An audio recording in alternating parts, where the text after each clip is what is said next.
March 1, Tuesday of the third week of Lent. A reading from the Holy Gospel according to Matthew. Peter approached Jesus and asked him, "Lord, if my brother sins against me, how often must I forgive him? As many as 7 times?" Jesus answered, "I say to you, not 7 times, but 77 times. That is why the kingdom of heaven may be likened to a king who decided to settle accounts with his servants. When he began the accounting, a debtor was brought before him who owed him a huge amount. Since he had no way of paying it back, his master ordered him to be sold, along with his wife, his children, and all his property in payment of the debt. At that, the servant fell down, did him homage, and said, 'Be patient with me, and I will pay you back in full.' Moved with compassion, the master of that servant let him go and forgave him the loan. When that servant had left, he found one of his fellow servants who owed him a much smaller amount. He seized him and started to choke him, demanding, 'Pay back what you owe.' Falling to his knees, his fellow servant begged him, 'Be patient with me, and I will pay you back.' But he refused. Instead, he had him put in prison until he paid back the debt. Now when his fellow servants saw what had happened, they were deeply disturbed and went to their master and reported the whole affair.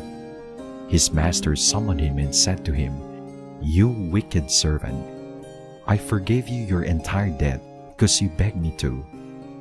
Should you not have had pity on your fellow servant as I had pity on you?' Then in anger, his master handed him over to the torturers until he should pay back the whole debt. So will my heavenly Father do to you, unless each of you forgives your brother from your heart." The Gospel of the Lord. How often must I forgive him? Jesus' response to Peter's question on how often must he forgive is not 7 times, but 77 times, which means without limit.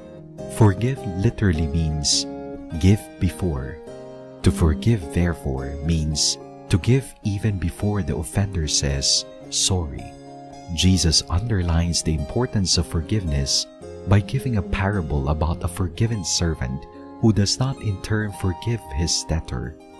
Jesus concludes the parable with the main lesson: "So will my heavenly Father do to you, unless each of you forgives his brother from his heart." Why does Jesus say, "from your heart"? He knows human nature very well. It is not easy to forgive. From our experience, we know that even when we say we have forgiven, the painful memory remains. Says Alexander Pope, "To err is human, to forgive, divine." This means that we have to ask God's grace so that we could forgive from the heart. One way to do this is to bring to prayer our painful experiences and those people who have hurt us, and ask God's healing of memories and feelings.